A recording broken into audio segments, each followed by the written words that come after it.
The Trump campaign is telling us that it's adding additional security after several incidents earlier this weekend. The latest in Dayton, Ohio yesterday, when a protester jumped a barrier and stormed the stage.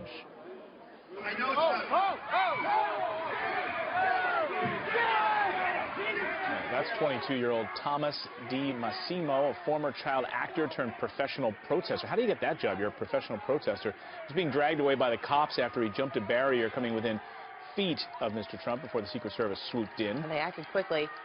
De Massimo, well, he made headlines last year, if you remember this, after dragging an American flag across the Wright State University campus and then standing on it. Well, according to some news reports, that video was actually later used in an ISIS propaganda video. Wow. And he now faces charges for inducing a panic and disorderly conduct.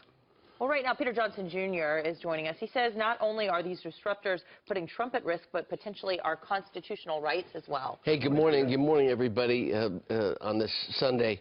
The Constitution does not protect or allow coercion, intimidation, or threats. So this morning, I not only have concerns for Donald Trump's safety, based upon what MoveOn.org and others are saying and doing, but in the greater picture for our Constitution. The First Amendment does not protect you going into a rally and attempting to disrupt it. It does not protect you trying to climb up onto a stage and assault a presidential candidate. That is not part of our discourse, and I believe that there is a pattern of voter intimidation in this country, and the right of assembly of Americans is now being affected. They want to shut down rallies like this that we're seeing right now. Let's talk about the First Amendment. We've been talking about it all weekend. That's at the heart of this whole discussion. So explain to us, first of all, what the First Amendment actually says and does. In terms of the First Amendment, obviously there's a right to free speech. Donald Trump has a right to say what he wants to say. Some believe that it's inflammatory. Some agree, some disagree. I disagree with much of what he says. But my remedy, under the law, under the Constitution, is not to disrupt or invade his rally. My remedy is to have a counter-protest somewhere, based on time, place, and manner restrictions that the law says is available. My remedy is to do what Univision has done, is say we're going to register 3 million Hispanics in the United States. My remedy is to buy television commercials. My remedy is to come on Fox and Friends. My remedy is to use all available peaceful means. My remedy is not to say to Black Lives Matter and MoveOn.org members, go to Donald Trump's rally, invade it, disrupt it, stop it, because when you disrupt his rally, no matter how much you agree or disagree with it, you're disrupting our American constitutional system, and then we become the worst South American country, the worst East European country. Listen, Donald Trump's rhetoric is inflammatory, according to some, but according to some, so is Bernie Sanders, a Marxist-inspired rhetoric. Does that allow me or you to go to Bernie Sanders' rally and say, I'm going to shut it down, I'm going to stop it, and I'm going to stop free speech in this country because I don't like what he's saying?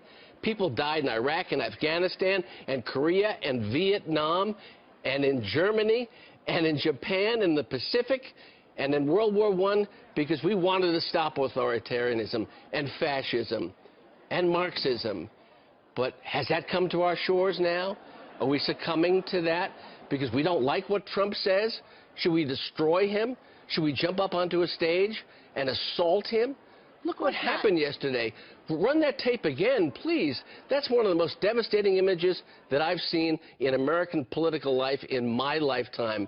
Bar assassinations. Yeah, I mean, this is unacceptable. It's a horror show. Anybody would think that's and why okay. isn't America and American political leaders from the president on down, and he said something yesterday, I'm not quite sure what he said, condemning that? Why aren't the Republicans and the Democrats condemning that? They're saying it's Trump's fault that somebody is trying to take him out at his own rally. Yeah, GOP contenders have said, Senator Ted Cruz has said that, you know, this is his own rhetoric has led to this. Governor John Kasich has said that these are seeds that he has sown. Hillary Clinton didn't mention Donald Trump in her statement at all and said we need calm. In her defense, she actually said we need calm, and she didn't point the finger at Donald Trump. She did. Bernie Sanders, however, also pointing the finger at Donald Trump for this type of rhetoric. But it seems to me that political ambition is trumping the Constitution and common sense and the future of our country. If you say, well, listen, in essence, he deserves what he gets because I disagree with what he said. That's essentially un-American.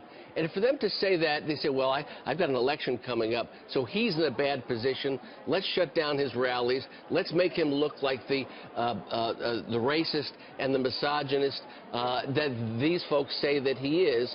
Let's hurt him and let's step over his body and become the presidential nominee in the Republican Party.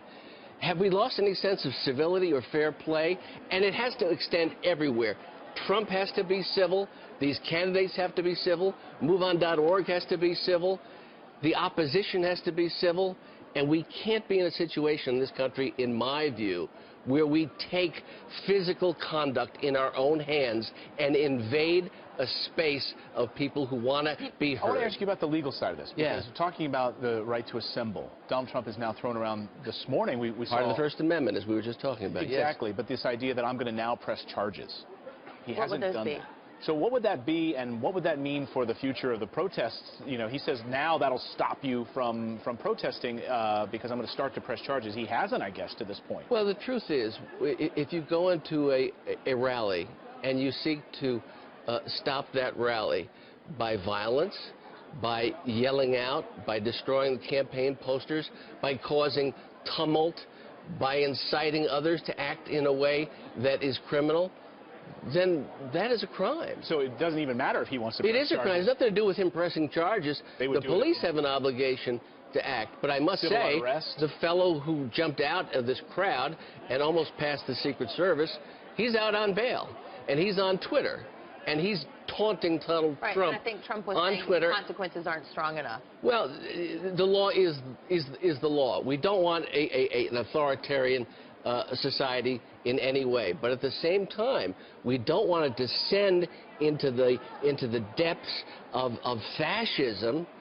Fascism, the tyranny of opinion that is popular. And Peter, look, you want to talk about popular, look at the size of this crowd. What about the rights of all of the people there to listen their and make up free their mind. speech, to hold a sign, to listen? All of us have that right, and all of our rights should be respected. I know Donald Trump. I represented Donald Trump. I've disagreed often and often publicly with Donald Trump, and I'm sure he's not happy with it. But he has the right to speak, and his adherents have the right to listen to him and for them to be heard. And they don't have an obligation to put up with being molested or intruded upon by people that want to go there and do violence and do harm. If you want to do harm to his message, then do it in a civil, legal way. The MoveOn.org. Peter, what is the best way to do that? Because, you know, tapping into this passion, this is incredible. The voter turnout is incredible. The numbers of people coming out, people who have never voted before, Democrats becoming Republicans, independents who are switching and following Donald Trump, and the passion that they have is incredible. But how do you channel that and make sure it doesn't go over the edge? We have to channel it in terms of the media. We have to regain our senses in this country. We need to restore calm. We need to restore civility. We need to restore a sense of balance. We need to talk about what the Constitution really says. The Constitution is not a matter of convenience, and you don't use the Constitution only for your own purposes. We can't be invading each other's space. If Trump has something to say and his people want to hear it, let him say it. If Kasich has something to say and his people want to hear it, let him say it and hear it. The same for Hillary Clinton and Bernie Sanders. But we don't be needing to shut each other down, because that is the path to tyranny. We have too much to lose, and too many Americans have died for our liberties and our First Amendment rights in this country. We need to restore this country to sanity today. We appreciate you. And